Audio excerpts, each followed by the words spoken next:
Haseki Hurrem Sultan atau Anastasia Lisowska dan juga tenar dengan nama Roxelana lahir sebagai Aleksandra Lisowska pada tahun 1502 di kota Rohatin, Polandia. Hai guys, kembali lagi bersama kami di My Senorita. Ayahnya bernama Hafrilo Lisowski, sedangkan ibunya Aleksandra Lisowski. Pada tahun 1520-an, bangsa Tartar Crimea menangkap Roxelana dan membawanya sebagai budak ke pusat utama perdagangan budak di Kaffa. Kemudian, ia dipindahkan ke Konstantinopel dan dipilih untuk menjadi harem sultan.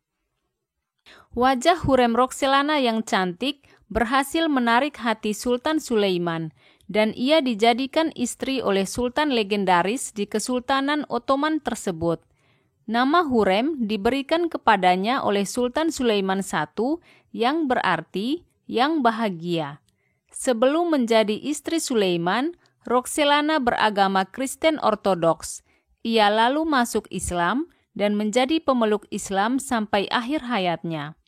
Kecantikan Hurrem Roxelana membuat para selir Sulaiman yang lain cemburu. Berbagai cara dilakukan agar membuat perhatian sang sultan kembali kepada mereka. Sang Hurrem beberapa kali lolos dari percobaan pembunuhan terhadap dirinya. Suatu hari, selir favorit Sulaiman, Mahidevran, bertengkar dengan Hurrem dan memukulinya.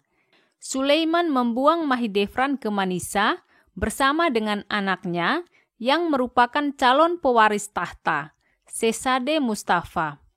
Beberapa tahun kemudian, Sulaiman memerintahkan pembunuhan terhadap putranya Mustafa. Berdasarkan kebiasaan Kesultanan Ottoman, seorang selir hanya boleh memiliki satu anak. Ketika dia dewasa, ibu dan anak dikirim bersama. Namun, Roxelana melahirkan 6 anak untuk Sulaiman, yakni Putri Mihrimah, Selim II, Beyazid, Abdullah, Cirangir, dan Mehmet. Mereka tetap tinggal di ibu kota sampai dewasa. Hingga akhirnya, Sulaiman menikah secara resmi dengan Roxelana, kejadian yang melanggar tradisi Ottoman. Seorang sultan tidak boleh menikahi harem. Sebagai pengantin sultan, Roxelana dibebaskan dari perbudakan. Pengaruh Hurrem Roxelana kepada Sulaiman semakin kuat. Ia tidak hanya memberikan saran soal rumah tangga istana, tapi juga memberikan pengaruh pada kebijakan politik dan pemerintahan sang sultan. Beberapa surat yang pernah ditulis oleh Hurrem Roxelana kepada pemimpin negara lain, seperti kepada Raja Sigismund II Augustus, menjadi salah satu buktinya.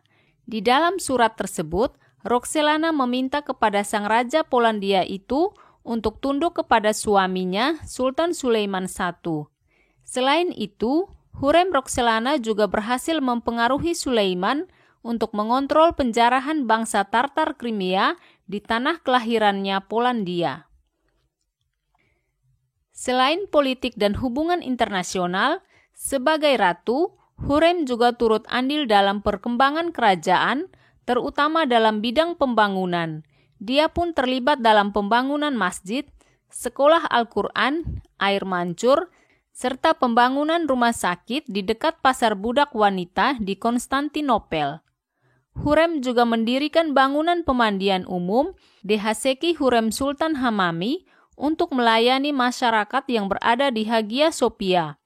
Di Yerusalem, dia mendirikan Yayasan Dehaseki Sultan Imaret, sebuah dapur umum yang beroperasi guna memberi makan orang miskin dan yang membutuhkan.